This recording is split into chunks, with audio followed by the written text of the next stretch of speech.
Hello and welcome to the Venture Catalyst Challenge Grand Final 2023. I want to say thank you very much indeed for filing in so quickly. We have a very full house. And just a reminder, if you haven't already, to please switch your phone to silent.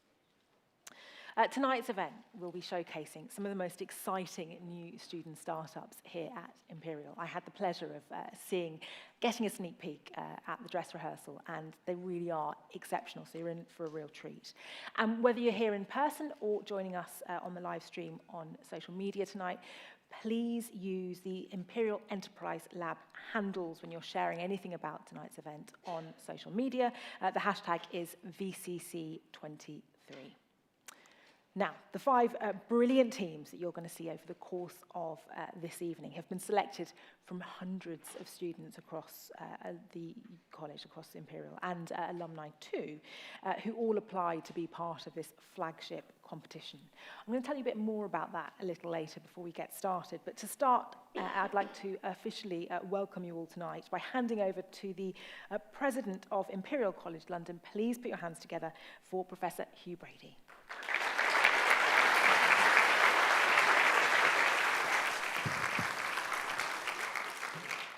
Thank you, Rhea, and what a fantastic attendance. I feel a lot less cool than Rhea with my old-fashioned A4 sheets of paper, but it's a real pleasure to invite you to the 10th Imperial Venture Catalyst Challenge, which, as you know, is our flagship innovation and entrepreneurship program. And first, a big congratulations to the 5 teams who you're going to see pitch tonight. I'm assured, in fact, I was warned that it's a highly competitive competition with teams across the board creating innovative and impact startup companies. And so just to get to this stage is a phenomenal achievement. Since I joined Imperial in August of last year, what's really struck me is how innovation, translation, impact are really part of the DNA of the institution. And when I visit, whether it's schools, departments, institutes, faculties, that innovation really exudes. Everybody I meet wants to make a difference to the world, to make the world a smarter, safer, healthier, more prosperous, more sustainable place. And the number of students that I meet in particular who have as an ambition to start their own company is certainly way in excess of the universities that I've either worked in or visited across the world. So it really does make our innovation ecosystem a special place and distinctive, I think, on the world stage. We had evidence of, only last night, of the success and impact of our student entrepreneurship programs when, for the second year running, 3 out of the 4 prizes at the Lord Mayor's, London Mayor's Entrepreneur Competition were awarded to Imperial startups.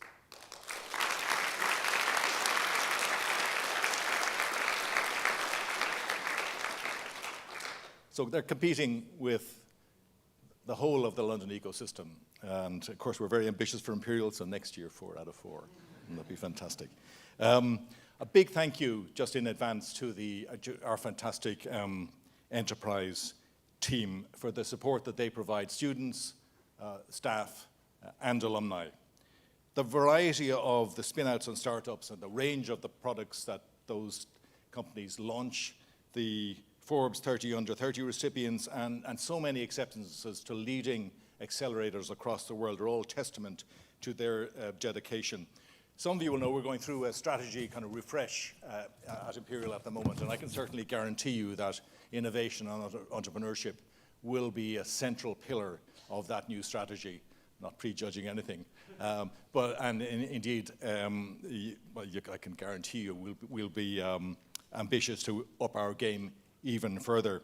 A big thank you to our sponsors, Novartis, Undaunted, IX, and Santander Universities, for their time and contribution into making this program such a success, and equally to our really generous donors for their support, without which, again, we couldn't offer the supports and achieve the success that we have over the 10 years.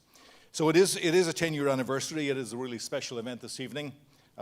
250 teams have taken part over that period. Over 200 million in funding raised, creating 750 jobs. So phenomenal impact to date. And what's also really impressive is just the array of sectors and industry that these participants covered. So you're going from medical innovations, green tech, sustainability, through to fintech. And that brings me to just a special mention of our keynote speaker tonight, Rodrigo Garcia Gonzalez, the founder of Notpla. And Notpla took, why I mention, not just because of the success of that company that I mention at every particular occasion that I can, but Notpla took place in the first edition of the Venture Catalyst Challenge. And I think, certainly for me, it's a really inspiring example of emerging successes and hopefully the potential of those that you're going to hear pitched tonight, and indeed the 25 impressive teams who participated overall.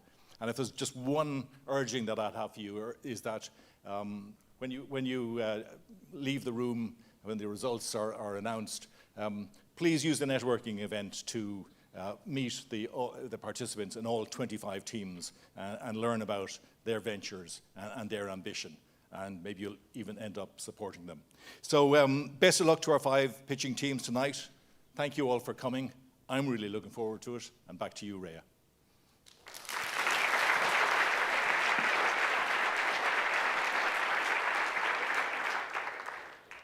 Okay, so you got a little bit of a sense there of what's ahead, and I will be running through the agenda before we kick off, but first, this year marks the 10th anniversary of the Venture Catalyst Challenge, and as you heard from Professor Hugh Brady, this is a challenge that has seen 250 teams supported, £200 million raised, in fact over that, and 750 jobs created, so an incredible impact. Before we meet the finalists tonight, I just want to share with you some of the startups whose footsteps they'll actually be following in tonight with a short video.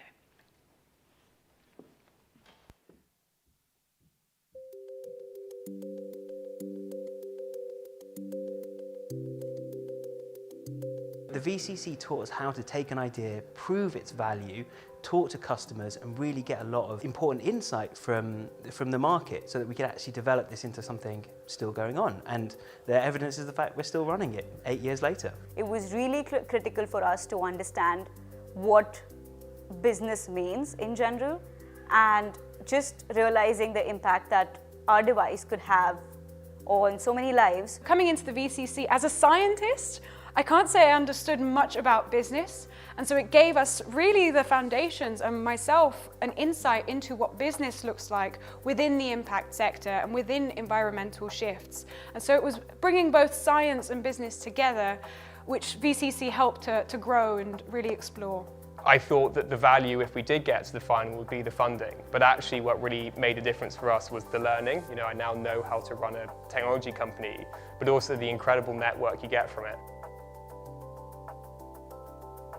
Programs like the VCC are so useful because ideas come from all kinds of different locations. Ideation is such a difficult thing to pin down, and the VCC offers such a broad scope of development procedures for people who have good ideas. It's a really good process to build confidence in understanding, you know, where your weaknesses are, but also where your strengths are. If you're coming in with an idea or with something fresh in mind, you do need some guidance. There's a reason we go to university, there's a reason we go to school.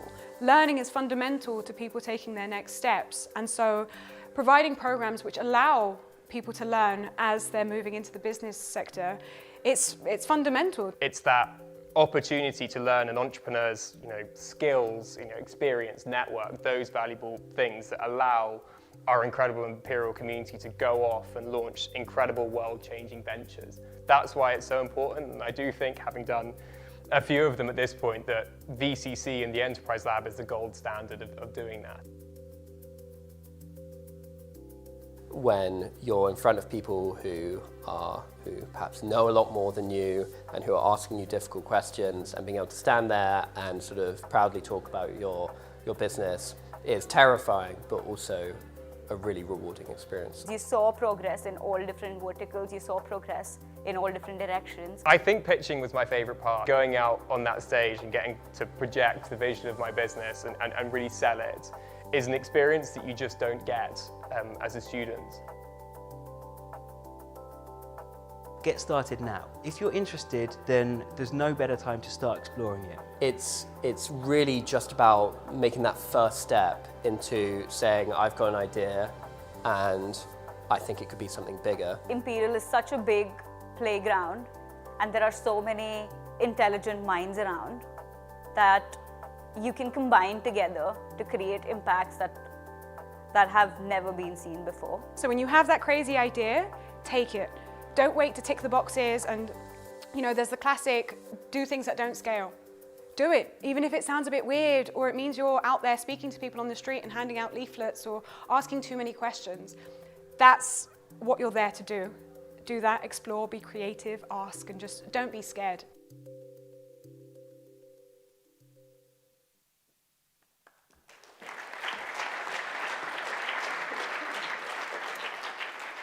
Okay, so that's a flavour of some of the success stories, and some of those have already been through this programme. And it is now time to introduce you to the finalists.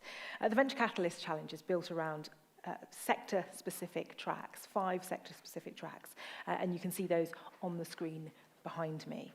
Let me introduce you to our finalists, the winners of each of those tracks tonight, who you will see pitching. Starting with the AI and Robotics track, sponsored by Imperial X, Water Aware Collective. Next, it's the Creative and Consumer track with Pulpatronics. And then the Digital and Finance track, sponsored by Santander Universities, and it's Claimed. Next, we have the Energy and Environment track, and that's sponsored by Undaunted, Wayvex. And wrapping up our list of finalists, the Health and Wellbeing track, sponsored by Novartis, and it's Flexifit. Now, you can find out more about all of the teams involved in the rest of the VCC cohort 2 in the digital booklet. So instead of the physical booklet that you usually get when you come to these events, you can see all of that information online, and you can do that by accessing the QR code that I know many of you walked into this room holding, that you were given as you came in. Now, before we kick off, let me run through our incredible panel of judges, and they have a really tough task ahead of them tonight, deciding who will be taking home that top prize of £20,000. So welcome to the Dean of Imperial College Business School, Professor Francisco Veloso, and the founder and chief executive of Buddy, Sarah Murray, OBE, welcome, and the founder and CEO of Shellworks, Insia Jafferty. Now, each team has 5 minutes to pitch their innovation, and following that 5-minute pitch, they'll have 5 minutes of questions from our judging panel. While the judges make that decision, and I said it's going to be a really difficult one, a difficult task ahead of you, we have an incredible keynote speaker, as you've been hearing tonight, a VCC success story, the co-founder and co-CEO of Notpla, Rodrigo Garcia Gonzalez. And after that, the judges will announce tonight's main prize, along with the special Moonshot and Social Impact Awards. So you have the handles for our social media on the screen behind me, the hashtag VCC23. When you're sharing on social media, please use that. Okay. Time now to pass over to our 5 teams who are pitching really incredible, groundbreaking ideas tonight. And just a reminder of that, the way that things will run. So 5 minutes of pitching, followed by a further 5 minutes of Q&A from the judging panel. And we'll be keeping a close eye on timings so that everyone gets the same opportunity. So let's start with our very first finalist tonight, representing the Energy and Environment track. Please welcome Thomas Allen from Wayvex.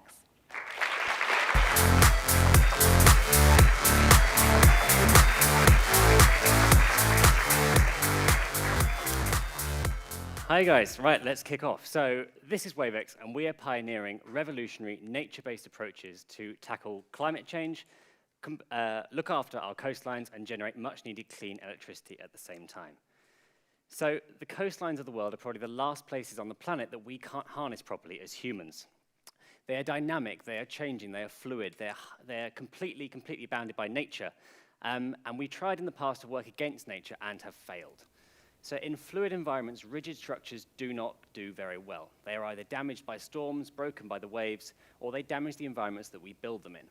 Whereas nature uses a much softer approach. In fact, in the seas, it's actually the seabeds that decide what happens to wave energy. So if the seabed's soft, like in the top left, it will absorb wave energy. If it's bumpy, like in the bottom right, it will deflect wave energy with sandbars. It's that simple. But the question is, how do we install a solution ourselves which can mimic this really important nature-based solution? Well, the answer lies with this guy. This is the stargazer fish, one of the best coastal engineers on the planet.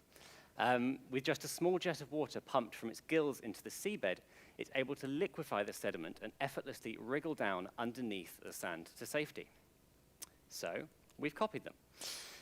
We've taken this technique from the stargazer fish and developed Wayvex, which is a super simple, lightweight structure which can self-bury under the seabed like a massive stargazer fish.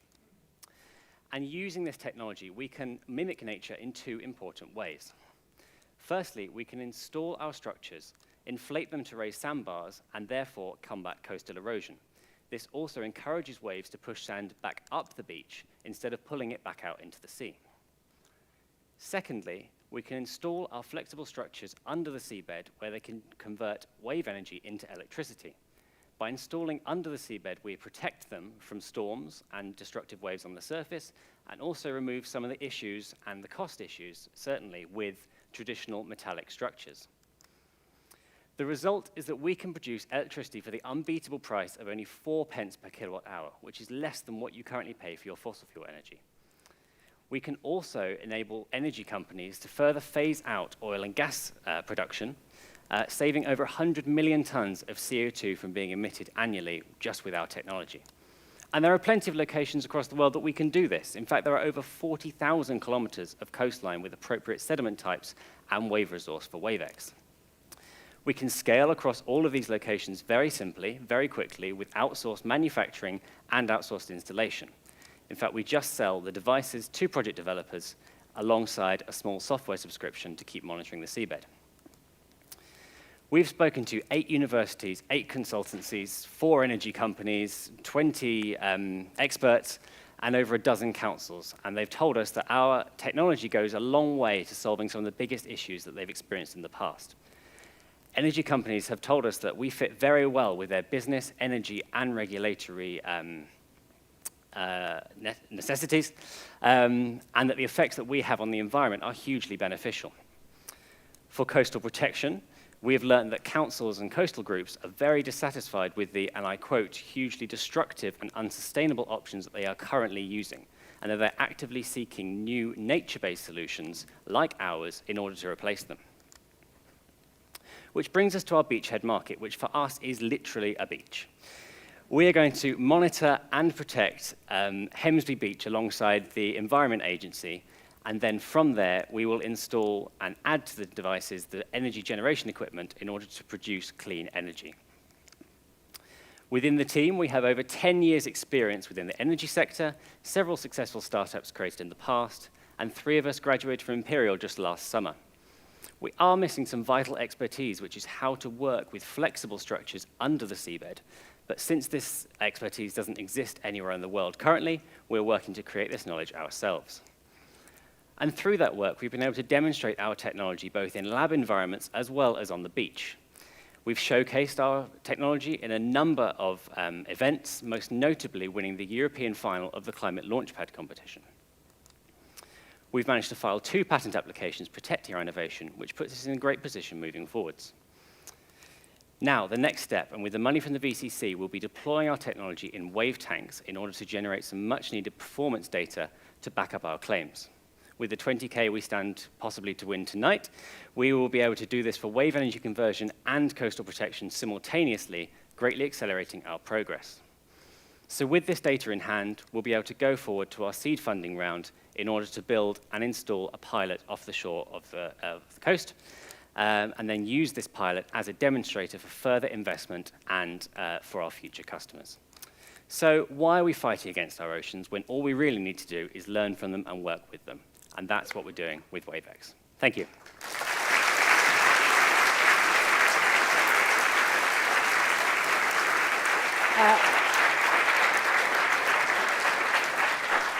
Very well done. It's never easy being the first to pitch, especially in a room as busy as this. So well done, that was great. Your teammate has joined us on stage, and that just leaves me to say, judges, over to you. Thank you very much. Thank you for that presentation. That was very interesting and very great analysis. We'll be going around and ask you a few questions for the next few minutes. And I'll be starting off, can you tell us a little bit more about your, what you've actually experimented with the technology? You told us a little bit about the prototyping and what you've been doing there, and I'm not sure I quite captured what have you been able to test in terms of showing how the technology works in what environments and at what level. So could you give us Certainly. So we've been able to scale our technology up. So we basically create, as you can see on the screen here, big membranes that are inflatable. And then that's basically the core technology for both sides of both the impacts we can have. So we've scaled the membranes up to 4 meters squared at the moment. We are able to remotely install them under the seabed, then maintain them there so they're anchored by the sediment so they don't just float back up to the surface. We've been able to monitor them so they can automatically adjust their depth. So if they get covered by more sediment, they can re-emerge. If they need to hide from storms, they can do that. And then we've been able to retrieve them as well. So that's where our core IP lies, and that's what we've been prototyping on the beach, up to 4 meters squared. Okay, thank you very much.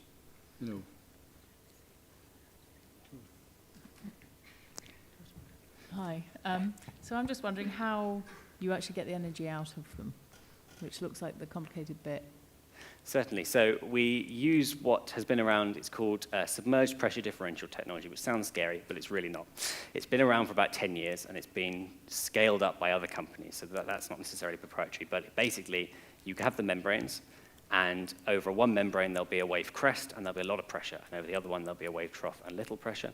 And we basically pump air backwards and forwards, like I'm doing a dance, between the two membranes, and then that air flows through a turbine, and then we take electricity out of the turbine, same as a wind turbine in that sense. So do you need planning permission to be able to dig into the seabed? This is the thing, yeah.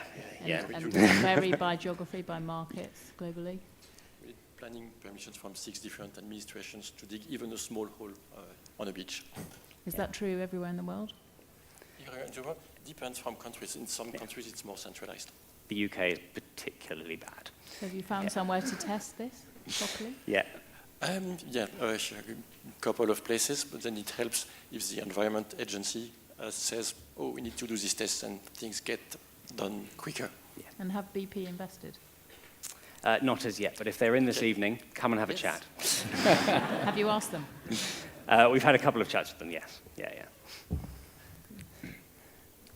I guess I was curious who it sounded like you'd done a lot of customer discovery, but who do you think you would first sell this to, or, yeah? So, as I said, we're starting with the coastal protection side of things, so on that Hemsby Beach, so we'll be selling to the local councils, and it's the councils at the moment who are sort of experiencing the pain the most. They're not happy with what they're doing, but they don't have any other options. They know that building concrete structures is bad, but what can they do? Well, we're giving them an alternative now, so yeah, that's where we're starting. And, no, go ahead. Sorry.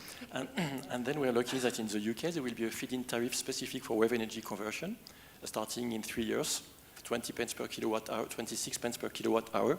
So we will be able to sell energy at this price to the grid.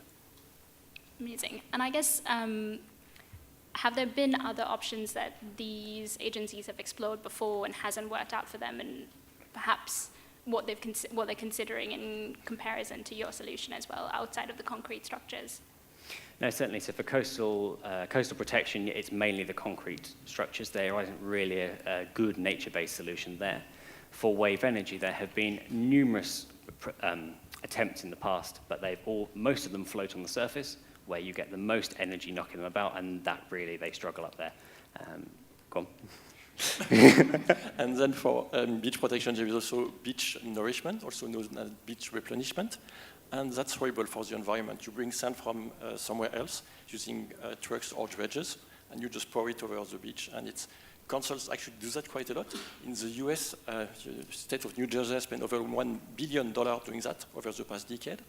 And they just want to stop doing that, but they don't have any other choices currently. And it's a pity because the waves do that nicely. Summer waves, most of the time, they push sand in the right direction, and then winter waves take some of it away. And we can transform erosive waves into constructive waves by just slightly changing where and how they break. So this is what we are doing with the sandbars. Okay. One question for me about the team. You mentioned about the composition of the team and the gaps that you have. Can you tell us a little bit more about that? Certainly. So, so as I said, the wave energy conversion side of it is very well known. So that's very well published, and we can read up on that ourselves and learn how that works. It's the installing flexible elements, flexible structures in the seabed that we don't have the expertise for, but we can't hire that in either, because it literally is, we're not very good as a human race at building flexible things, and certainly we're not good at sinking them then under 20 meters of water and putting them under the sand. So it's this sort of expertise that we are literally having to, I mean, trial in Olivier's house at the moment in a little glass tank and scale it up on the beach ourselves, because that's all we can do. And we do have help with the material aspect. The tire company Michelin in France has offered to help us create durable materials that can withstand a number of cycles, inflation and deflation cycles, because we want a lifetime of 20 years, and also withstand abrasion. And they can model that over a number of years, so that's very helpful for us. Okay. Thank you very much. Thank you.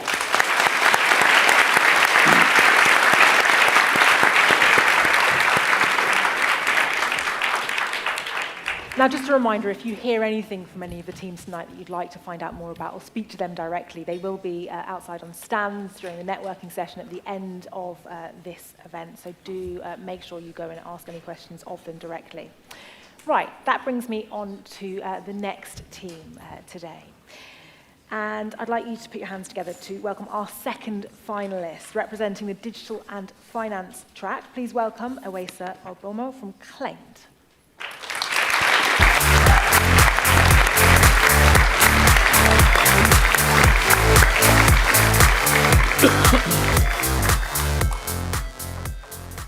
Hello, my name is Awesa, the CTO of Claimed, the AI assistant that patent attorneys can trust.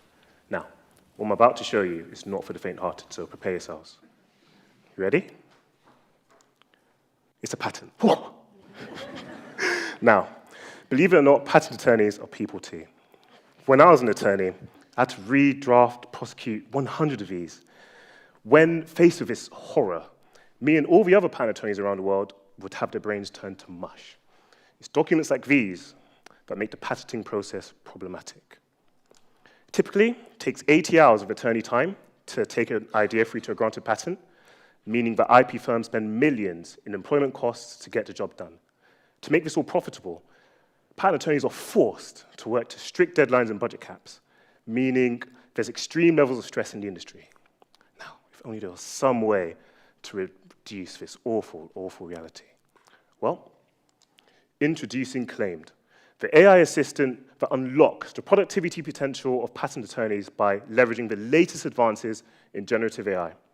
In other words, we've made a ChatGPT and specialized it just for patent attorneys.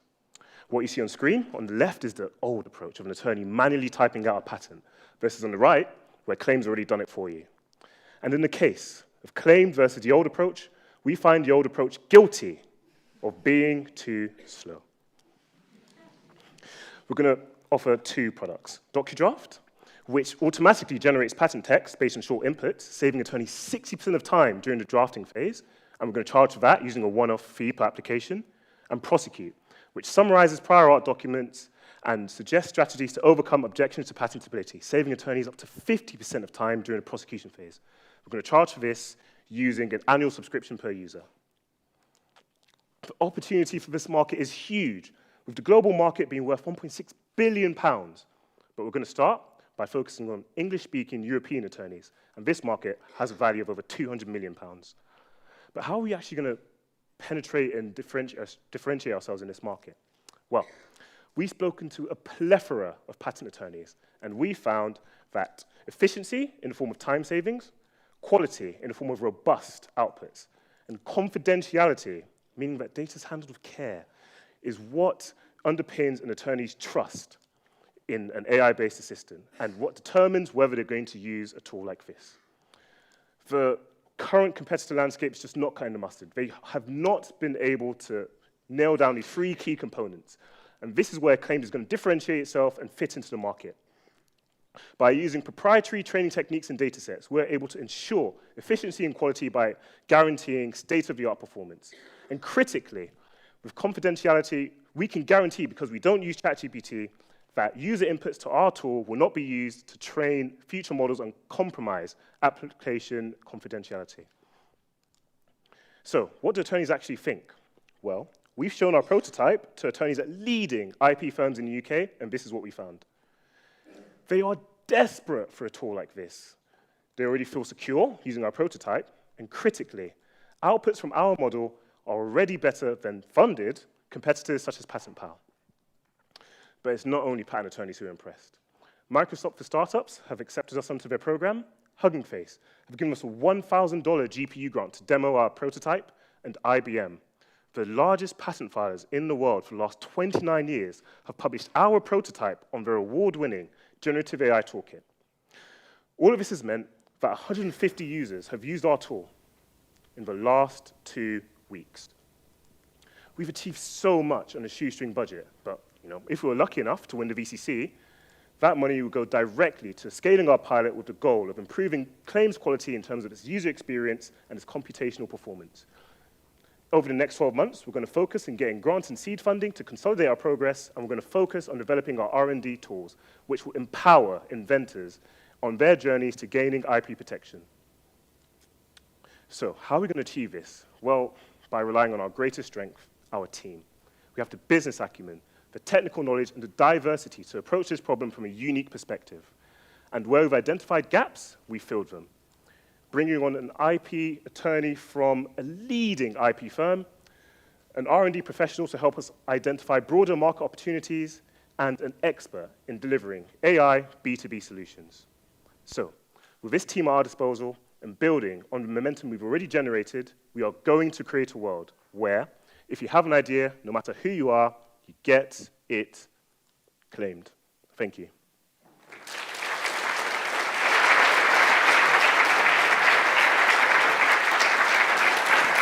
Well done. So, now working on the rest of your team, and judges, back over to you.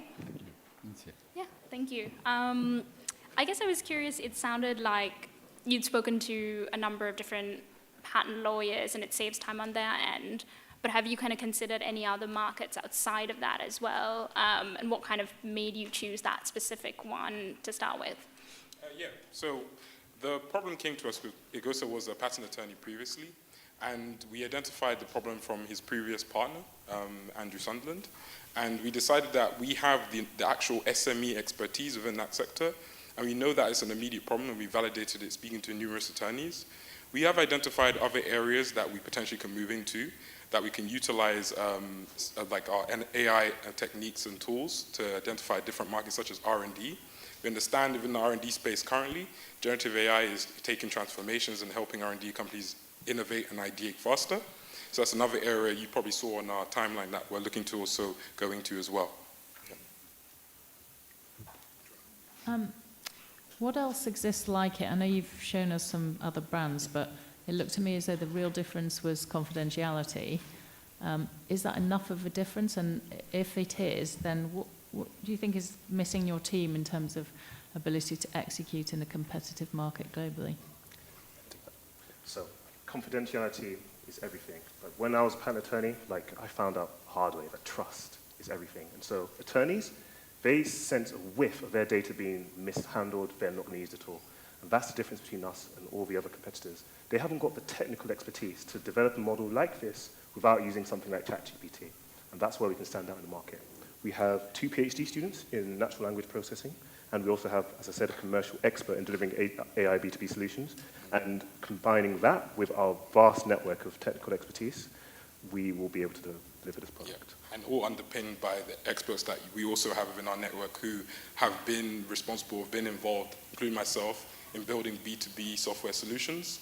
We understand the processes needed to actually meet patent attorneys' business requirements. And that is going to be challenging, but because of the expertise and the unit that we've assembled, we are the team to solve that problem. And as you can see from the competitor analysis, this is a new problem that is at a cutting edge, and currently we have technologies and solutions that can meet those business requirements better than the competitors. Let me follow on that. I mean, could you tell us a little bit more about kind of like, you told us about proprietary nature, what are the elements there, and how have you been building that differentiated element? Because, we know that in these systems, obviously access to data to train the systems is quite important, and you mentioned the confidentiality, so I wanted to understand a little bit better how you're squaring that off, and what are the elements, and also the protection steps that you've been taking in terms of the nature of the algorithms or other systems that you have that create that uniqueness in the solution that you're proposing. Sure, I can take that. So there are 140 million already publicly accessible patents, and so that's a wealth of data to be able to train such tools. So in terms of confidentiality, like once it's public, it's allowed, but that's the difference because with ChatGPT, their rate of development in terms of putting new data into a tool means that before a patent is made public, the arguments used to get that patent through to a grant might be made public, and that's very detrimental to an application. So that's why, in terms of the data we've accessed at the moment, we are able to. But that everybody has access to that data. That's part true, of my point. But then beyond that is the technical expertise in terms of having the natural language processing combined with the patent attorney expertise to understand exactly what patent attorneys want to see with these tools, as well as understanding from a sort of ground level exactly how to develop these tools. But. Yeah. And critically, the consumers we're dealing with have very high expectations and very high level of business requirements. We're talking about law where a full stop and a comma in a patent application can be the difference between it being granted or not. And what we've seen is that other competitors have not really assimilated all of the expertise and knowledge to actually get this done.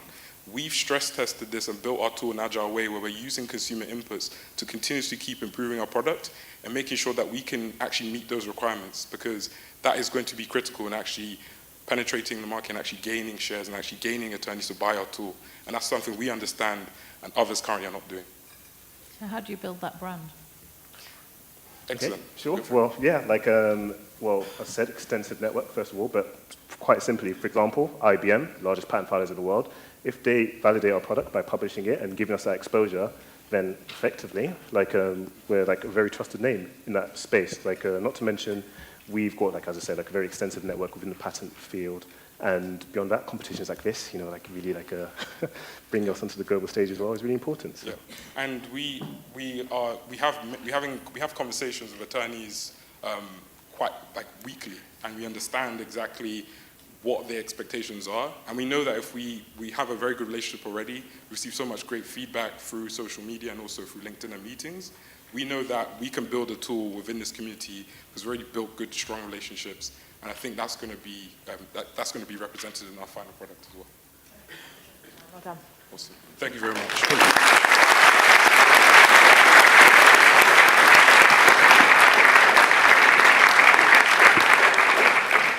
Which brings us on to our third finalist of the evening, representing the health and well-being track. Please welcome Johannes Stauffenberg from Flexifit.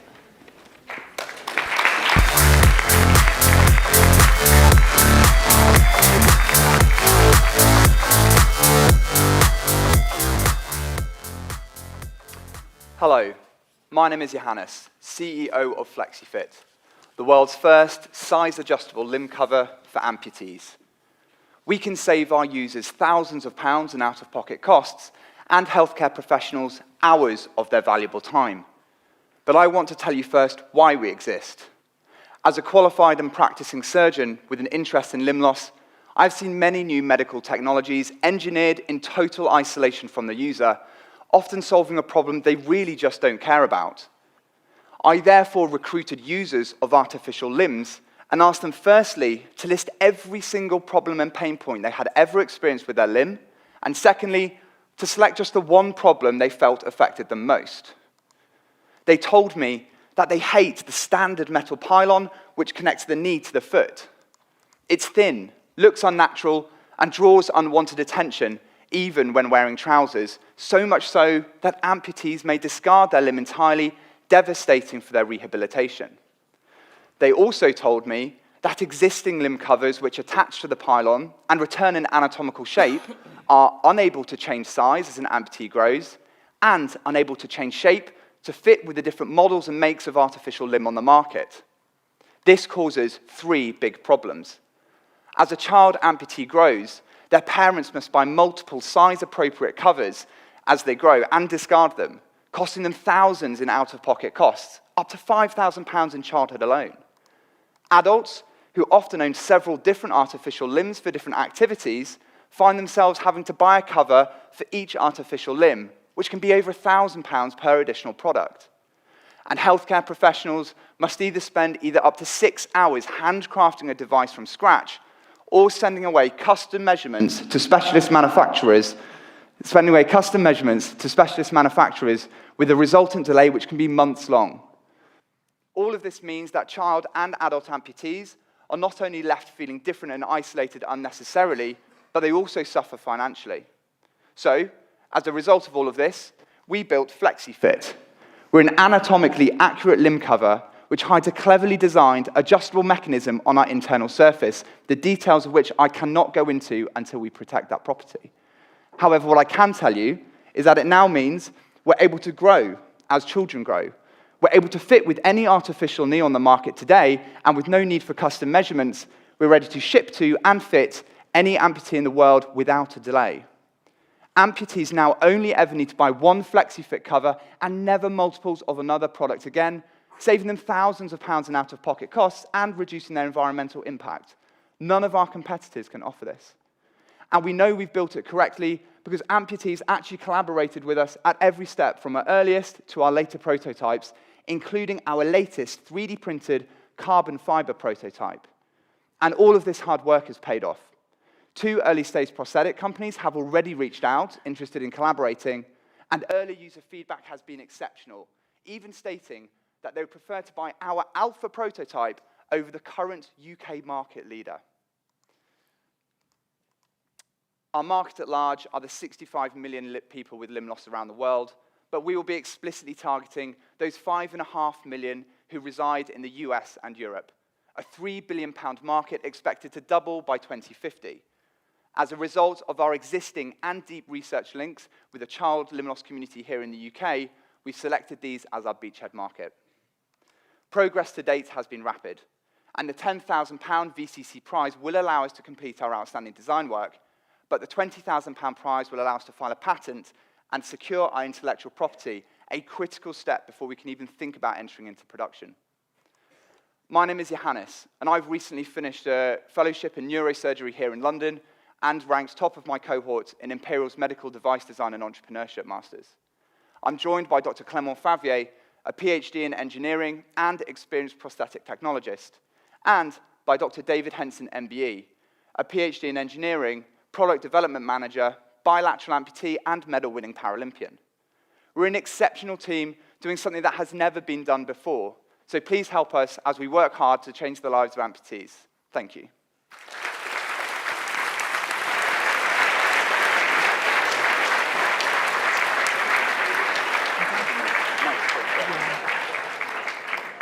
Well done, and well done for battling through, I think, some audio level issues and some light issues, but I think that's being sorted, so hopefully you could all hear that. That just leaves me to say, please welcome the rest of your team to join you. It's just me. It's just you, in which case, judges, over to you.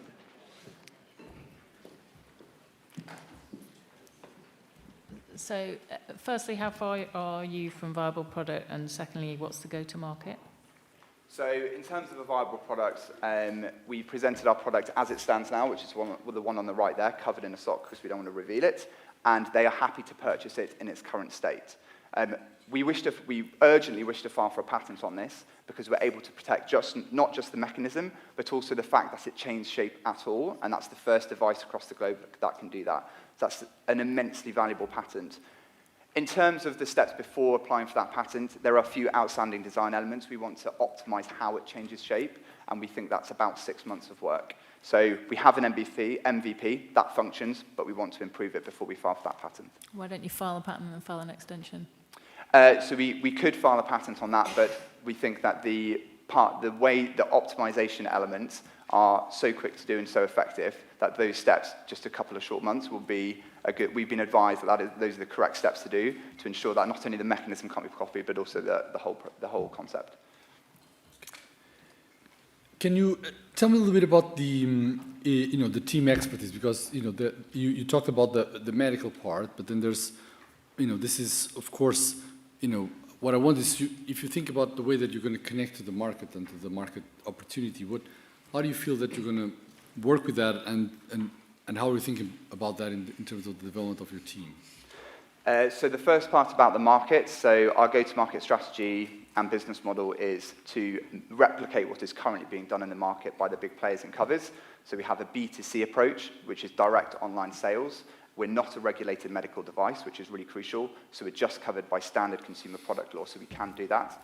And then in the US, the traditional route to market is B2B. This is a reimbursable device under HCFPS, under L codes in the US. So we have two models which basically replicate what's going on at the moment.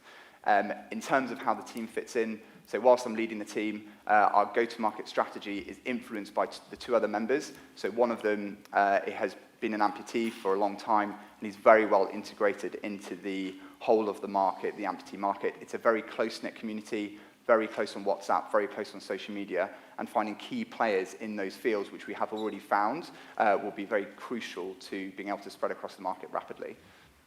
Okay. You touched on this a little bit with your last point, but I'm wondering what kind of testing have you done, and have you been able to test with different amputees of different ages? Yes, absolutely. So right from the very beginning, as I sort of alluded to, I didn't want to even start building a medical product before I knew that the users wanted it, and that's how this whole project came about. So we've had a number of users from the beginning sitting in every single iteration of our design work, making sure that it's not only solving the right problem, a thing that we found out very early on it is, but also that it's designed in the optimal way. And then in terms of additional user testing, so we obviously wanted to validate that beyond the smaller group of users that we had. So we've then taken it to a number of countries, across 5 clinics, to an international conference, and spoken to over 50 amputees, clinicians, prosthetists, and technicians, and the feedback with all of them has been excellent. So we're pretty certain, well, we are certain, that the value proposition remains, and it remains true outside of that initial user group that we did the design work with. And what about the scaling up? And as you talked about designing, and of course there are proprietary elements, so you may not want to talk about that, but what is it required, if this starts to get traction, you need to industrialize it, what are the kind of constraints that you feel that you may face there, and how are you thinking about that other step, given that you're going to be business to consumer in your business model? Yes, so I think there's a big fork in the road coming, and that's, once we secure a patent, do we decide to go into production ourselves? And then with that, we will need obviously additional funding, more than we've got today, in order to cover the cost of manufacturing, design for manufacture, shipping, all of that. Or can we actually secure our patent, show enough traction that then this can be licensed to a larger player such as Otterbock or Ossa, or one of the massive global prosthetic companies. And that is what we are being advised, seeing as it is such a globally novel device, might be a very sensible way. That would obviously eliminate the need, or eliminate a lot of the scalability issues.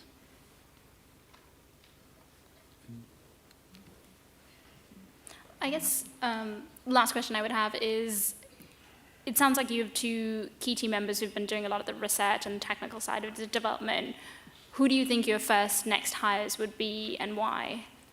So you're absolutely right that the people involved in the project at the moment, we cover the broad bases that a company requires in its early stages.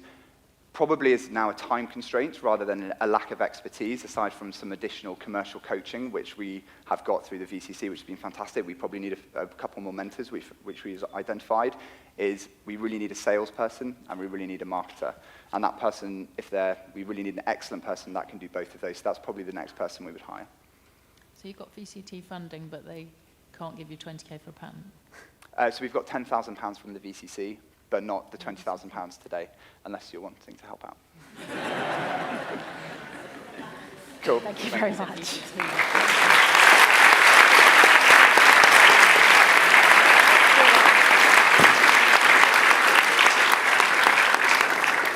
That brings us on to our 4th finalist of the evening, representing the AI and robotics track. Please put your hands together to welcome Louisa Charles from Water Aware Collective.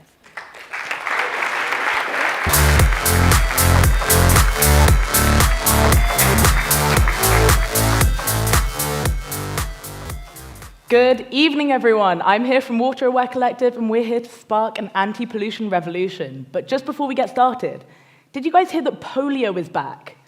In fact, there were over 720 sickness reports from entering UK waterways in the last 2 years alone, the same amount of time in which water companies dumped sewage over 700,000 times, leaving only 14% of English rivers in good ecological state. And they've been paying for it. They've forked out over £405 million over the last 10 years for misreporting sewage events. Luckily, Ofwat has pledged $4.8 billion for improving the natural environment by 2025, and the global systems market is due to reach $6.9 billion by the end of 2028. And this market is ready. New legislation coming in means that water companies need to monitor up and downstream of all their assets, that's thousands of locations, and report any incidents within 60 minutes of them happening. This requires a constant stream of reliable data that the infrastructure for which simply doesn't exist. And those fines that I mentioned before, they're going up from 250K on the spot to 250 million. Our solution is a unique combination of low-cost hardware, machine learning-driven software, and citizen science initiatives. Our modular sensing unit uses the lowest cost electrode-based sensors and is designed to attach to any surface, meaning that we can unintrusively create a smart network across every single catchment and even kit out our fleet of water hobbyists with their own devices so that they can passively collect data on their daily swim or kayak whilst benefiting from increased safety and activity tracking. And then the real magic comes from our machine learning software. We take cheap and easy to sense parameters and predict the presence of specific pollutants. And our early proof of concept has shown that we can predict a rise in E. coli up to 10 weeks before it will show up in sampling. And once we add the geospatial data into our platform, then we can source pollution from where it actually comes from. We have remote data verification and remote maintenance. So our primary business model is a data-as-a-service model, B2B. We sell mainly to water companies, but also construction, agriculture, aquaculture. There's a bunch of different industries that are interested in this. And then we have a secondary B2C, where we sell the range of consumer products that enhance the experience of water activities whilst passively collecting data that we can then sell on as a premium at no cost to ourselves. So in the last 9 months since incorporation, we've got 2 hardware MVPs out in the field, supported by the International Water Management Institute.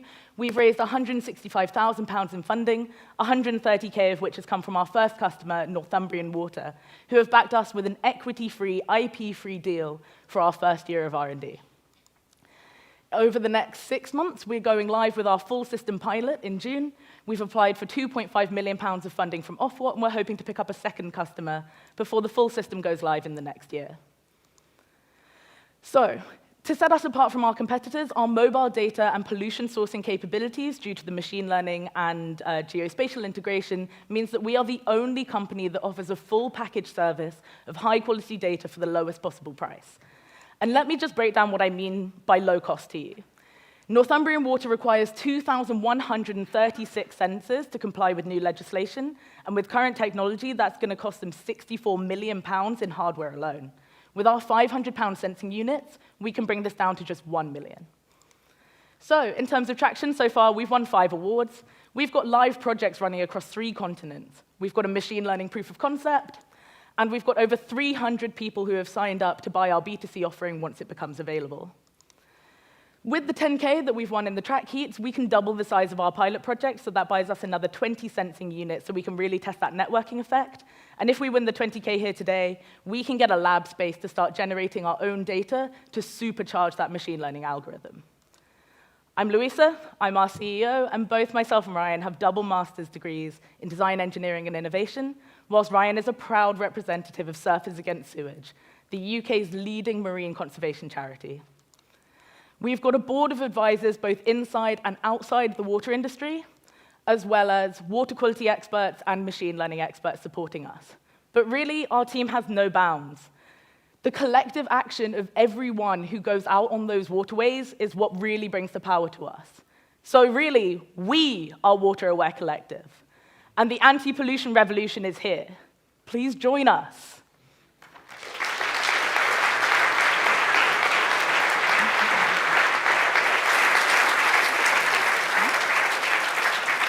Louisa, well done, and we welcome your teammate onto the stage. Judges, over to you. Thank you very much for that call to action around water. I mean, Eva, one first question I wanted is, You talked a little bit about the testing that you've done on the technology. Perhaps you could elaborate a little bit more, because as you said, there's two aspects, right? There's the sensors and the unique technologies that are behind that. And if you could explain that a little bit more, that would be helpful. And then there's the machine learning part, and then the integration between the two. And for the second part, you need a lot of data as well. And so elaborating a little bit on how all that testing is going on and the technology kind of preparation is evolving, that would be very helpful. Yeah, so in terms of the actual sensing units, we've tested those in Sri Lanka, the UK, a little bit in Finland, and then in Guyana. So that's looking at using the ultra low-cost technology, and that's looking at putting it in the hands of citizen scientists who are completely untrained and making sure that we still get high-quality data out of that. And then in terms of the machine learning proof of concept, we've been using the last 20 years of Environment Agency data to train our model. And that's where we're starting to see these correlations and being able to predict up to 10 weeks in advance rises in E. coli, for example. And then the full system pilot that we're starting in June, that's when we're going to start bringing those two things together. Okay. But in that sense, that's one of the things I wanted to understand. On that historical data that you were saying, I mean, how is that different or the same from the parameters that you're getting out of your own system? That's one of the links that I'm not sure I understood. So the historical data has all of the parameters we're looking at. So you see before we had the cheap and easy to sense, the expensive to slow, and slow to sense. So the historical data has pH, dissolved oxygen, all of those cheap and easy to sense things. And it also has lab-tested samples of E. coli, mercury, phosphates, nitrates, the things that you have to take to a lab. What we've done is use the machine learning algorithm to learn how can you predict these ones from these ones. And then our sensing units only uses the sensors that you can get cheaply available. Okay. And you need then, but the question is that can you get one without the other? So for example, could you use other sensors and apply your machine learning? So how critical is the integration between the two parts in your solution and your technology? Yeah, you're absolutely right. You could use other sensors at the moment, though we are the cheapest sensors on the market, so I'm not sure why you would. But the plan is when we actually go live, first we're going to start as a software as a service and loan out that machine learning technology to people who already have sensors in place while we're getting our hardware ready. And then it's going to be a full integrated package, and we can move to the data as a service, because working with Northumbrian, that's what they're most interested in. They want to just be able to buy the data in rather than have to run their own software and that sort of thing. How do you get the data off the sensors if it's free? So you've got a roving sensor in a river on someone's canoe. How are you getting that data back in real time, free? So there's a few different ways to go about that, and through our customer discovery and research, it's all about understanding the best comms approach. So in the north of England, there's no real LoRa network, so we would use cellular networks to do that, and we can actually even feed into their own SCADA system. So SCADA is basically a network architecture that connects all of their sensors in real time, and that's something that we want to integrate with, and that means that there's added security and benefits there for us too, actually. So it's really working with their current systems, but then also offering other comms methods where ones wouldn't be available just as yet. And then you said it would cost, was it Northumbrian, 64 million, and you could do it for one. Why would you do it for one?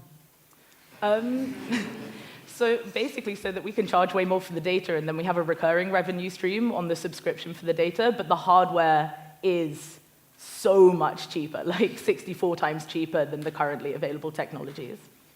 We're kind of in it for the long run.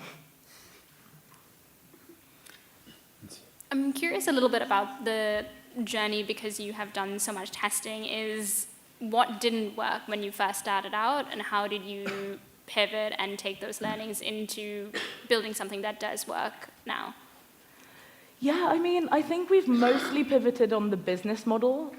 So the thing is that a lot of the testing happened whilst we were still at university. We both had different water quality projects that won awards, and Northumbrian kind of put us together. They were sponsoring one of those awards and basically said if we started a company together, they would give us our first year of R&D and salaries. So, I mean, there was a lot of different testing, but by the time we actually started the company, we already had hardware ready to test, and there weren't too many issues there. But there's been pivots in terms of, at first, we really wanted to only have fleets of swimmers and kayakers collecting this data. And then we realized, actually, there's a lot of water bodies that aren't suitable for people to be in. or you might not necessarily be able to guarantee that enough people will be out on the water to make sure that the companies can still comply with the legislation. So we've played a lot around with that. We've done a lot of workshops with Northumbrian to make sure that they are absolutely covered, but we wanted to keep the citizen science element in it because also that is one of their corporate social responsibilities, that they're looking to bring communities into the ecosystem as well. And also, swimmers are a lot cheaper than autonomous drones. So one of the main things that they want is that moving data is so much more valuable than static data, but it costs a minimum of £50,000 to send an autonomous drone to collect data, and it costs, well, negative pounds if they're buying their own tow float dry bags that collect the data if we get people to do it. Thank you.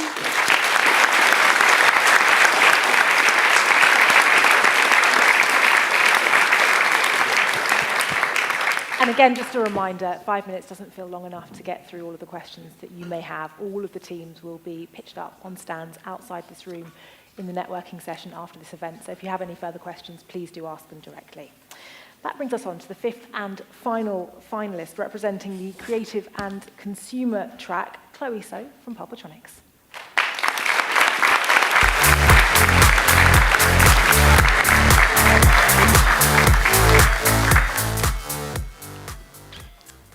Hi, I'm Chloe, and I'm one of the co-founders of Pulpatronics. We've developed revolutionary RFID tags. Have you ever wondered how anti-theft security detectors in stores know when to beep?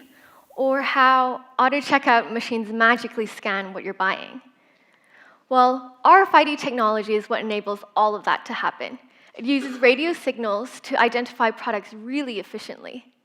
However, every year in the industry, in the fashion industry alone, more than $12 billion RFID tags are made for single use.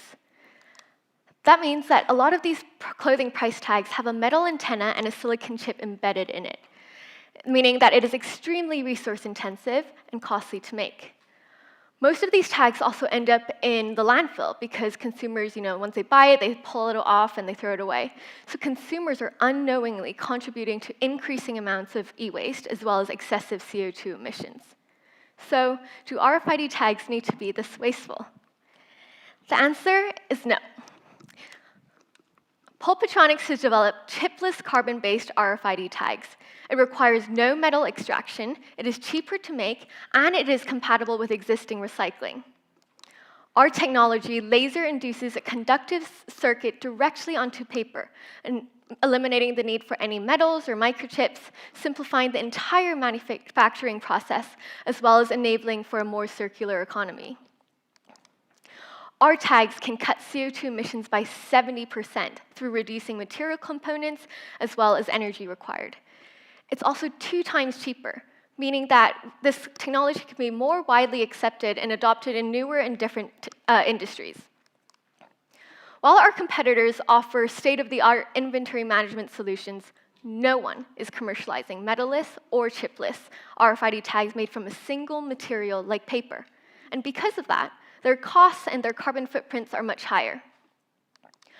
The global RFID market will grow to about $36 billion by the end of the decade, and RFIDs in fashion will grow by 5 times. We're focusing on the eco-challenger brands in the UK first, and we see this initial market size to be around $10 million.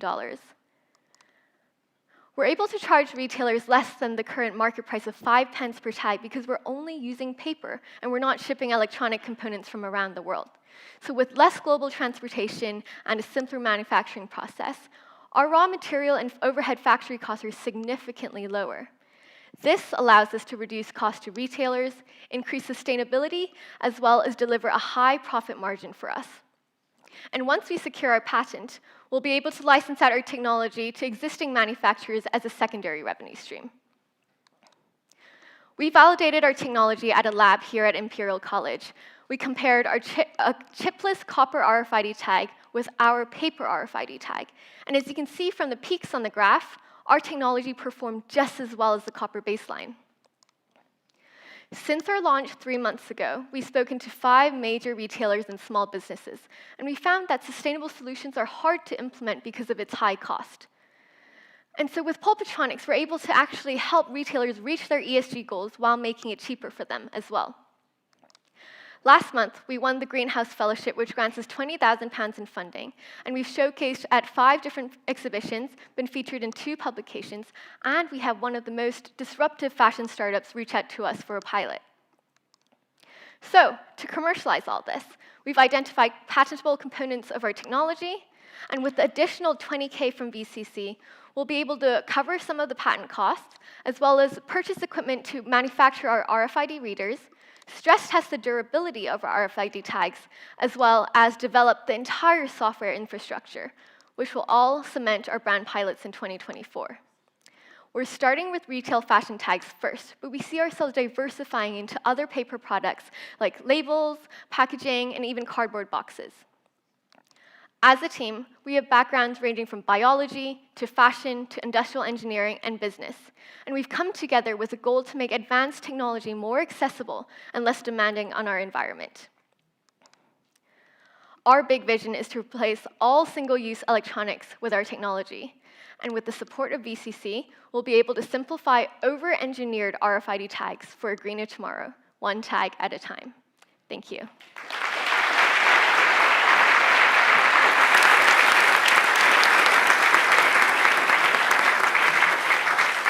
Well done, and thank you very much for your pitch. Inviting the rest of your team on stage now, and judges, over to you. First question, how does it cope with getting wet? So basically, to answer that, we looked at currently commercially available RFID tags embedded in clothing tags, and those are made of paper as well, so they just basically need to be protected from getting wet by default, as the clothes also need to be protected from getting wet, so it's just not a major concern for us, but it could have some bioplastic inlays inside of them as well that would be able to provide additional protection. I just think, because you used your example for how to go to market as selling in the clothing industry, clearly if you just wet it, and then you can walk out of the store with it, you can steal it without. That is definitely one of the top concerns, but I think that's why when we do our stress testing this summer and fall, we'll be able to see, if there are any other like sustainable coatings we can apply it to make sure that it actually still works when it's wet. And how big is the market in value terms for you? 600 million? Sorry, for the RFID market value. Yes, so currently the whole global RFID market in the world is $36 billion. And then, so we're targeting the first 10 million in just the UK, and we're trying to target the smaller eco-conscious brands first. I guess in conversations with your current target market, how have they kind of already identified this as a core problem for them, or is this kind of something new that has been brought in through your innovation? Yeah, so I think there's 2 big categories of where our customer falls in. So there's the big retailers who have already, have the whole RFID infrastructure. They're constantly trying to just increase profits, as well as keeping sustainability in mind because of demands from the consumers. So for them, it's really a commercial play. It's making sure that our tags are lower than existing. And then for the smaller companies, they want to implement these tags and this whole RFID system, but it's just too costly for them. And so again, with us, they are eco-conscious and they want to be able to, have a more efficient inventory management system. My question relates to that. I mean, you say that they're cheaper and more environmental, from the nature of the way that they operate and that they're produced. So the question is, why do you need to go for a niche market? Why don't you go directly to the big market, given that you're offering something that's cheaper and with better functionalities? And in which case, how does that interact with your business model? Because of course, if you want to go to the big market, it may be more of a licensing versus the manufacturing. And so how are you thinking about the different routes towards developing your product? Yeah, so basically from our interview with people from Sainsbury's, we gathered that it's just implementing RFID to all of their product is just not at the top of their priority right now. And So basically, targeting at a more niche market would help us to build the infrastructure for them. For the big market, for example, Uniqlo or H&M, Zara, they already have their own chipped RFID system. And for us to work with them, then we need to change the infrastructure. So we have like sort of two plans. Either one, to add on to their current infrastructure, because our tag works in a slightly higher frequency than the chip tags. Or we can like work with smaller brands and who are more like willing and embracing the environmental friendly solution so that we can build our own infrastructure for them. Yeah. Yeah, I'm curious how you would start. It sounded like you were looking at a patent application, but beyond that, I was wondering what your thoughts were on protection in general for this kind of innovation. Yeah, so we're currently in the process of filing for our patent. We're writing the application. And so I think, you know, as we continue to develop, I think for us, in terms of like the business model, we're thinking, you know, obviously it would be, if we do everything in-house and manufacture the tags in-house, then we have more control and like make sure our like secret sauce doesn't get out of the business.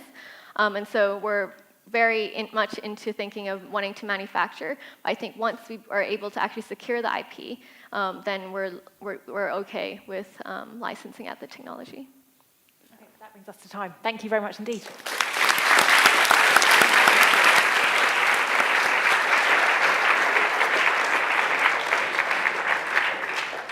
Well done to all of the teams who've pitched this evening so far. And it's now time for our judges to take on the very tough task, I'm sure you'll agree, of deciding on the winner of the Venture Catalyst Challenge Grand Final 2023.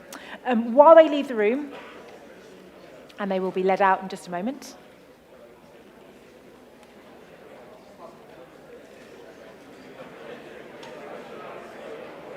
okay, so while our judges leave the room, it gives me great pleasure to welcome a very special guest to deliver today's keynote speech. Please join me in welcoming the brains behind a startup which tracks its incredible success back to this contest. Please welcome the co-founder and co-CEO of Notpla, Rodrigo Garcia Gonzalez.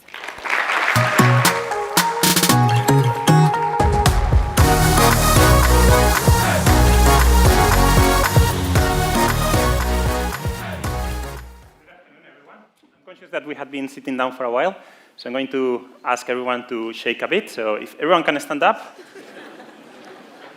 And we are going to count 5 with one arm, 5 with the other arm, 5 with one leg, 5 with the other leg, and then 4, 4, 4. And it's about speaking up, so if you can count loud, that will be lovely, okay? Ready, everyone?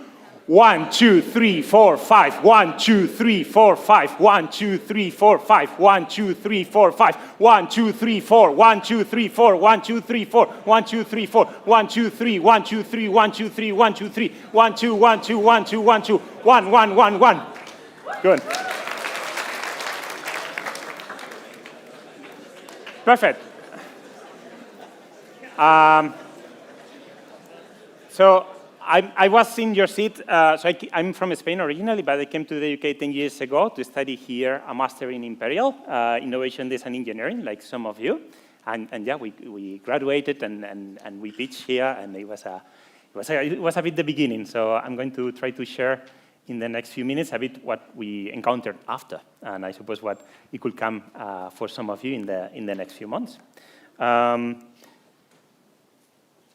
don't know if the clicker is working. If not, I will suggest we try another clicker. Yeah, perfect. So our problem it was still plastic. We still have not solved it by the number of plastic bottles that I have seen around us. But we are still on it. One of the insights that we have is that to produce that plastic bottle, you need 7 liters of water. So it's a lot of water. And the average use of that bottle is normally minutes. Plastic is a wonderful material. It's really cheap. It's really protective. but it's sometimes we use it for a use that doesn't last that long. Plastic lasts for hundreds of years, and most of the uses that we use it for a matter of seconds. Besides that, most of the cost of all these products is on the packaging. So when you buy that bottle, more than 90% of the cost, it goes into the packaging. The rest is just water. It's normally free. So it's and it's not only what happens with water. It happens with any other type of content or liquid, and most of it ends up in the ocean, which is one of the terrible mistakes that we have been doing. And from there, not only in the ocean, it ends up in this little, this is plankton, and it's some of the microorganisms that they start to eat microplastics and end up as well in some of, in our bodies. That's why we created back here, while being students, this product. Have it here, we call it O, because it was the name that people give it when they see it for the first time. They make that sound, O, and basically it's a membrane made out of seaweed that you can eat. And you can put whatever you want on it. So it's a membrane because nature uses any membranes, so it's a bit biomimicry, similar to what we have seen. In this case, we see from cells to fruits to eggs how it's the most efficient way to encapsulate any type of liquid. And it's a technology that we didn't invent it, date back from the 30s, from a person who invented fake caviar and other type of products like this. And basically what we did is just scaling up this type of technology. It's made out of seaweed. I don't know how much people are familiar with seaweed, but it's one of the fastest organisms on Earth. This is one seaweed farm that we invested in Wales. It can grow up to 2 meters a day, some of the seaweed that we use. It desacidifies the ocean, doesn't compete with farmland, doesn't need fertilizer, doesn't need too much human intervention. And basically, it's one of the resources, not only for packaging, but for quite a lot of different uses that we believe it could help society in the future. There is a lot of seaweed nowadays. I don't know if you realize, but if you brush your teeth this morning, you have been using seaweed. If you had a croissant, you have eaten seaweed. If you had a beer, you are having seaweed. So all of these products, they contain seaweed nowadays as different thickeners or materials, but no one had been using until then as packaging material. Seaweed is a trend, it's going up. Not as fast as plastic, but it's going up quite high, which is really good news as well for us. And basically the idea is that not only humans can eat this, not plastic, but other nature organisms can eat it really fast. You can see here on the left-hand side, one of our membranes, and in a matter of like 7 days, in normal composting conditions, the material is gone. Fruit peel will take around a couple of weeks. Cardboard will take around a month. And what is called compostable plastics, they need industrial composting facilities in order to biodegrade. So it's really a problem nowadays. So how we started in a really humble way. In a student accommodation, we had a kitchen, and we were buying things and repackaging them and inviting friends over dinner. We still keep this tradition a few years later, where we invite friends over dinner. Now the dinners are slightly bigger, so they passed the 100 invitees. But back then they were like this. And basically we started by putting in the hands of people this product, and it was quite fascinating to get feedback. People were saying, "Oh, what is this? It's like a jellyfish," or this gentleman was saying, "Oh, this looks like a breast implant," or how you close it back, and it's true, it's real feedback, right? Like, "Oh, it's not hygienic." But nature always has a bit the solution to this, like a orange or a tangerine. You cannot close it back, but you have a small segment, so you can replicate a bit this type of behaviors with this. We started by winning some of these prizes, like the VCC. You can see us here. We didn't win all the prizes that we presented. You can see my face of disappointment up there. Losing a big check, so, like, things come and go. But I redeemed myself, but because, like, last year we won the Airshot prize. That is the...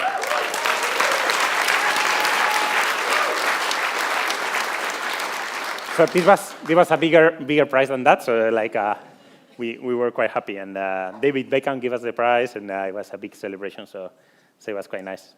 But back to the beginning, thanks to this money that we got here, we decided to reinvest it in Imperial. We call ourselves the parasites of Imperial. So basically, we're using all the common spaces that we could use after we graduated and try to parasite as much lab space as we could. We put together a team of undergraduate students and some postdocs to look at the membrane and work around that. We did a crowdfunding campaign after my co-founder, who was from Imperial as well. At that time, we were not paying ourselves salaries, and his parents told him, you need to find a job. You need to find a proper job. We are not going to pay your rent anymore. You need to find a proper job. And then we had a deadline, and that was really helpful for us to have a deadline of not being parasites anymore, but like being able to pay ourselves salaries. So what we did a crowdfunding campaign that basically we raised in 2 days what it was, and still is for now, quite a lot of money for us, from people who put from £10 from a few thousands, and that helped us quite a lot. That helped us to build the machinery to be able to do this. We were engineers, so it's like, oh, what do? We build machines. That's our business model. We have pivoted a bit from there. The machines as well, they started to get super complex, so this is the first generation. Then we started to put like touch screens and build big panels and make this machine a bit smaller with the idea that everyone could make it in their own shop, for example. No one can make a plastic bottle, but like everyone could make an ojo. That has been a bit challenging. We learned that like making machines is a business that is quite complex. We have been learning from this. We still do some of this, but since then we have partnered with people. I think it's one of the lessons that I think it's clear for us that like things move farther and faster if you can partner with people who know how to do things better than yourself. And thanks to that, we have been able to put this product on the hands of different people with different type of products, but always with this concept of a fruit, like in the same way that you will handle fruits. So we have done quite a lot of different things. I think this shows a bit. I don't know if the audio can play.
So as you could see in the video, we have done, it works quite well for small volumes and short-term consumption.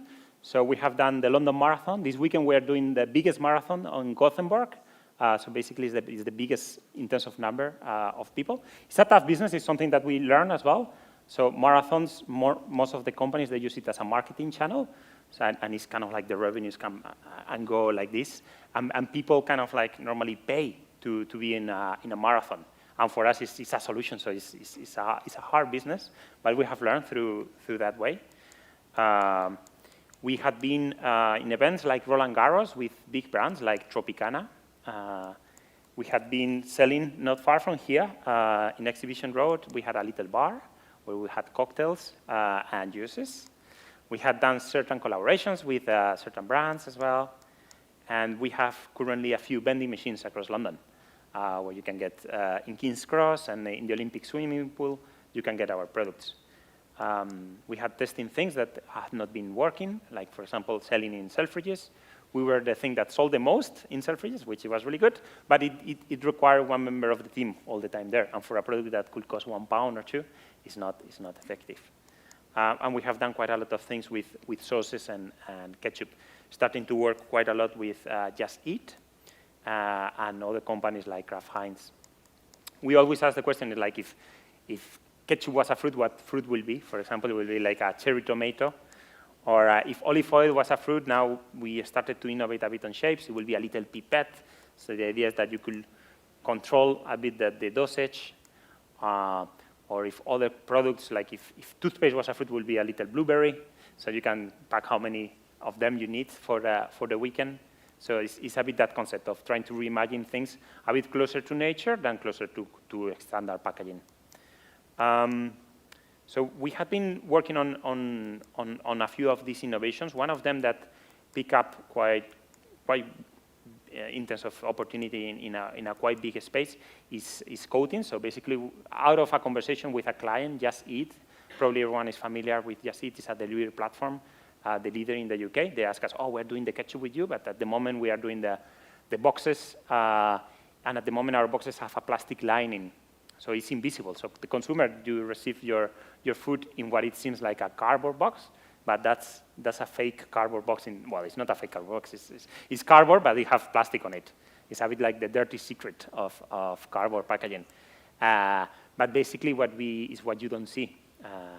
And basically, it's needed because paper basically solubilizes. We have seen with the RFID, some of the questions on the RFID tags, you need some type of waterproofness and greaseproofness. So we apply the same type of membrane into cardboard boxes and with the same type of principle. So you can see here that in a normal composting conditions as well, in our coating, the full coating disappears, while in the other papers, the paper disappears, but the coating itself is still there. So even if it was an invisible problem in one way or another, we have managed to identify it first, that we were not experts on this, and then to try to act on this. So this is at the moment how the supply chain works. This is seaweed from France that we collect. Again, working with partners, we wash it, and we make this big soup that we use to coat at quite high speed. So this is 150 meters per minute, so it's really, really fast. In one partner that we identified, that is the partner that makes all the stamps in the UK. That is an industry that, as you can imagine, is going a bit in decline. And with that, we can make quite a lot of boxes. So last year, we make 2 million boxes. This year, we have capacity to make 50 million boxes. And we use it in things like this was in Wembley during the Women's UEFA Champions League that England won, which was really good. And we have been partnering with different type of event on that front. Which has been quite good. It's quite good in terms of CO2 reduction as well, and not only on ecotoxicity, for example, and water usage, but it's a bit like what drives us to move this forward. And the problem, I'm not going to get into it, but like it's a problem that if everyone have watched the movie Dark Waters with Mark Ruffalo, it tells about the story of Teflon. It's quite interesting, and it's something that is hidden in our takeaway packaging, but like it's a real problem. And the industry has been trying to hide it in different ways, but like it's a bit what we're trying to bring up in forums like this one. We have a big portfolio of products now, and yeah, we distribute with different partners. That is quite good. We have been trying as well, by the lessons learned on the first product, to try to see how we can scale up even faster. So we have tried to make our film material used by standard packaging machinery. So we can just send reels of material, and those reels could be used in different things.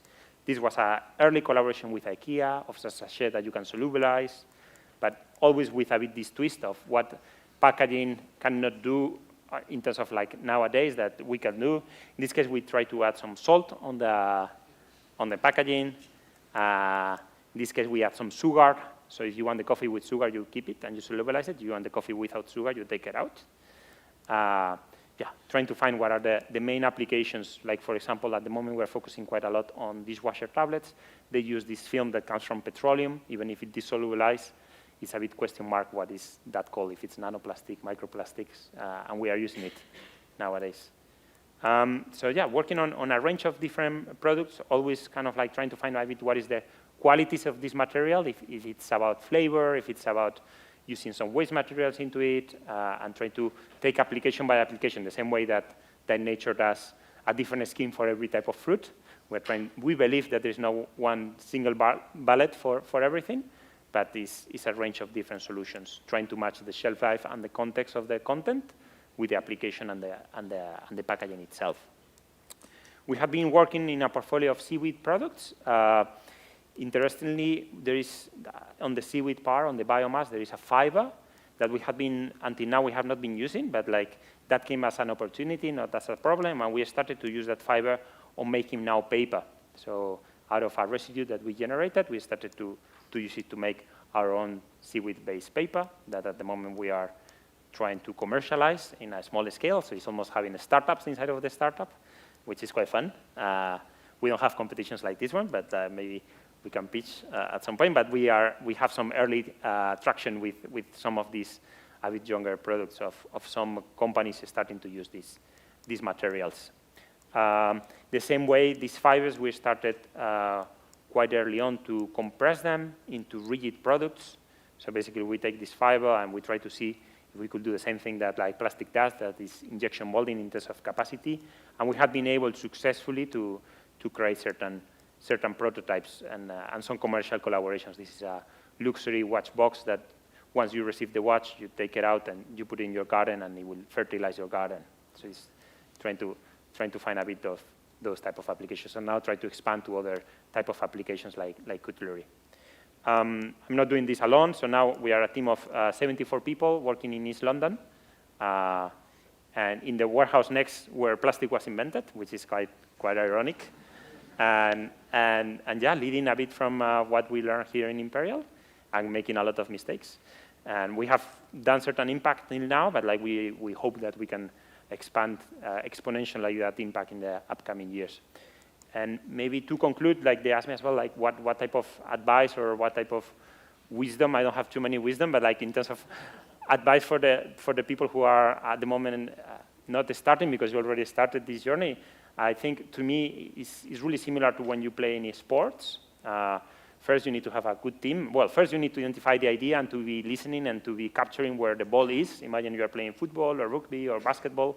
You need to listen to understand where the ball and the opportunity, and listen to customers and listen to competitors and listen to other industries. And once you have identified and collect that ball, if that makes sense, just run with it, but not run with it yourself, like try to pass it. Every time that you pass that ball, the idea grows. So try not to be too protective of your own idea. Try to share it as much as you can, and the idea will grow. It's a bit like having a kid. At the beginning, you only will share it with your co-founders.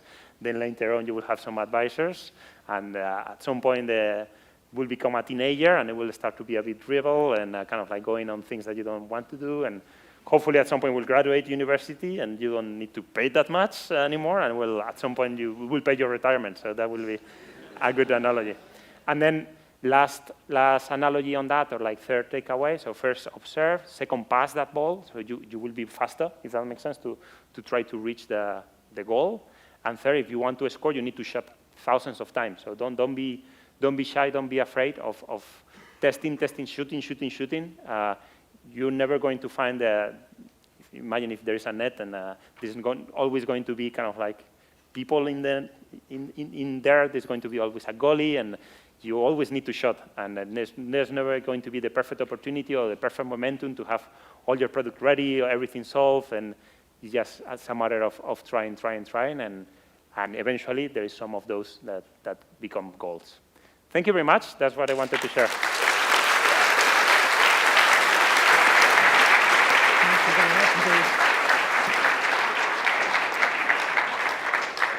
A huge thank you to a really inspirational keynote speaker, and just an example of the journey that some of those you're hearing pitched today are no doubt due to go on. Right, as our judges file back in and take their seats, it's now time to award the 5 track prizes. And let me try and get a clicker that will work. Nope. Yeah, okay, there we go. Right, and joining me on stage to give the first award is Joao Pereira, the 2022 AI and Robotics track winner with Self AI. Please welcome to the stage.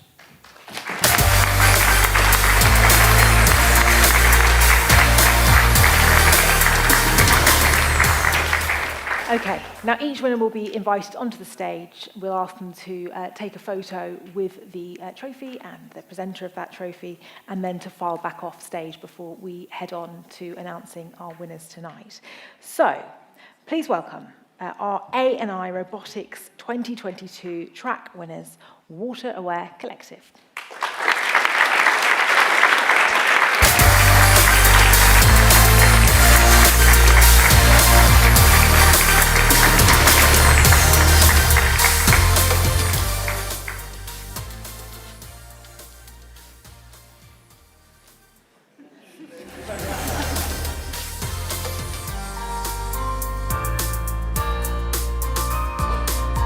Well done. Thank you very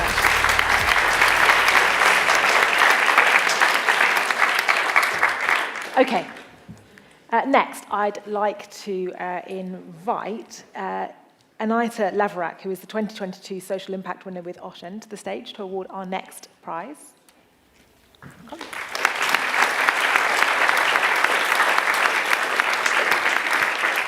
And again, the winners of this prize will file on, have their photo taken, and we'll ask you to leave the stage. So, please put your hands together and welcome our creative and consumer track winners, Pulpatronics.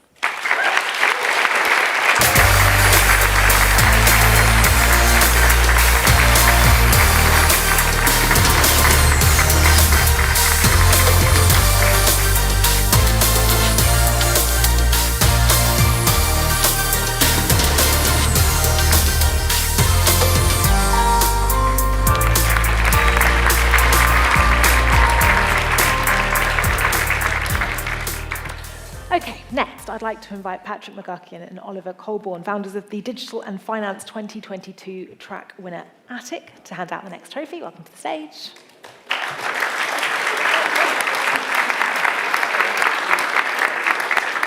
And please join me in giving a big round of applause for the Digital and Finance track winners, Claimed.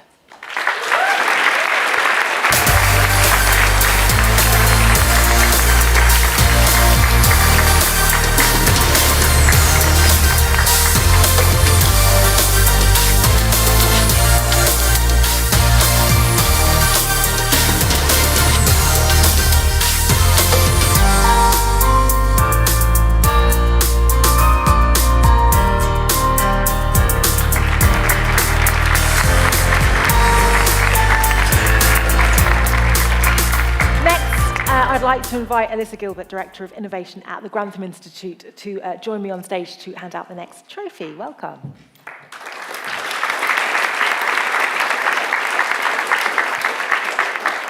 And please give another big round of applause for the Energy and Environment track winner, Wayvex.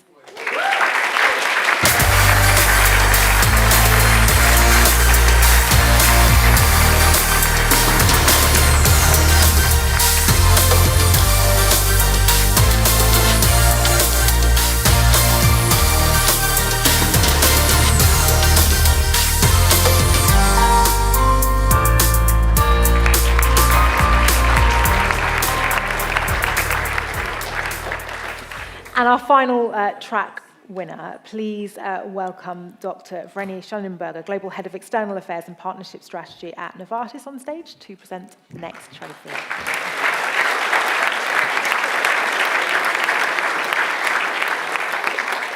And the winners of our Health and Wellbeing track, please put your hands together for Flexifit.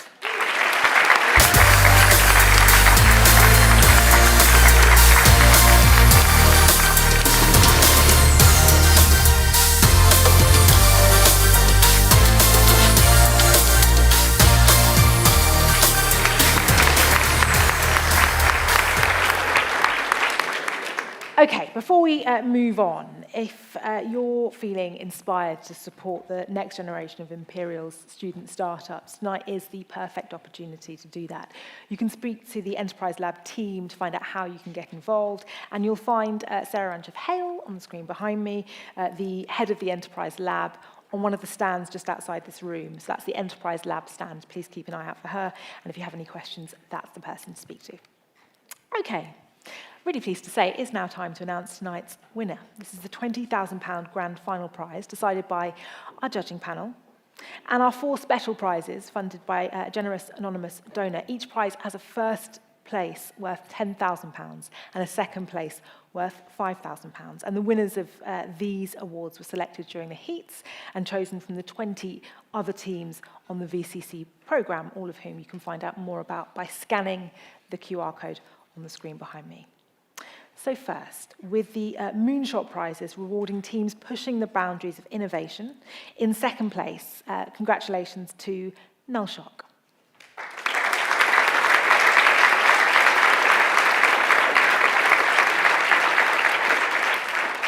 And in first place, a huge congratulations to Fibe.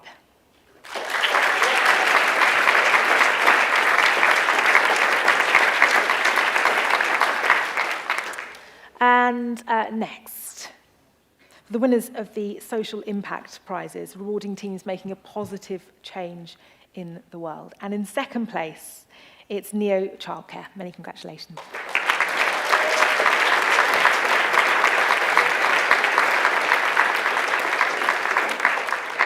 And in first place, well done to Resolute.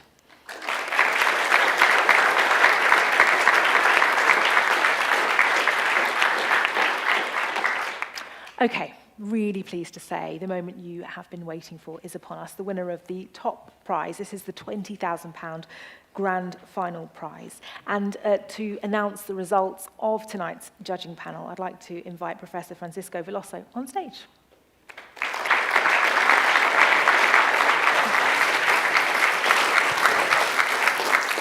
Thank you very much. Delighted to be here with all of you this evening. And of course, starting with a big congratulations to all the teams that pitched tonight and all the participants in the VCC. It's amazing to be here hearing, you know, the innovations, the idea, the perspectives, how the world can change with some or all of these ideas that we're sharing here tonight. And, you know, this is really impressive, and it's always such a delight to be and to come to these events, and even more to be able to contribute to it through the decisions.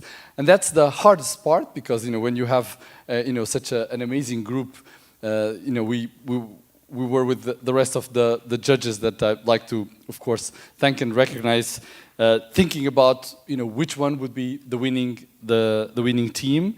But we did have to come to a decision. And so at the end, we thought about the fact that, you know, this is a team and a project that is really novel, that is really looking at something that's really important, that can have a really massive impact in many dimensions, that tackles the sustainability elements head-on in a very significant way.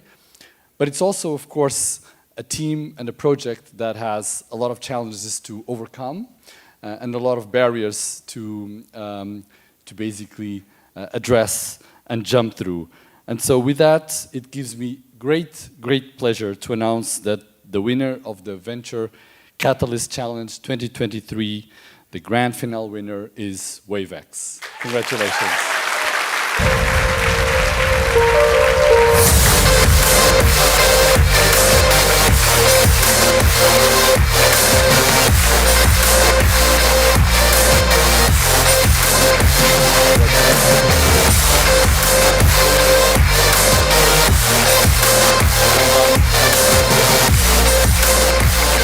And I'd like to invite the members of the jury, and we can all take a picture here as well, because, you know, this was a joint decision.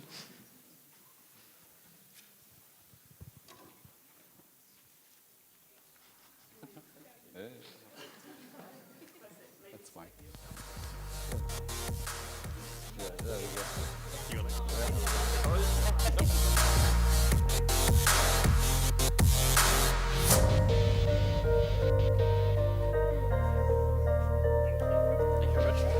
Massive congratulations.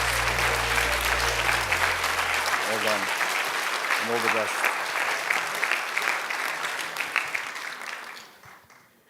Thank you very much indeed, and a huge congratulations to the winning team and to all of those pitching here today. Now, I know you are probably very ready to get into the room that has drinks and food and to get out of this pretty warm lecture theatre. So I will keep this very brief, just to say a huge thank you to our incredible judges for doing a brilliant job today. Also to our sponsors, Novartis, Undaunted, Imperial X and Santander Universities, and also the private philanthropy that makes VCC possible.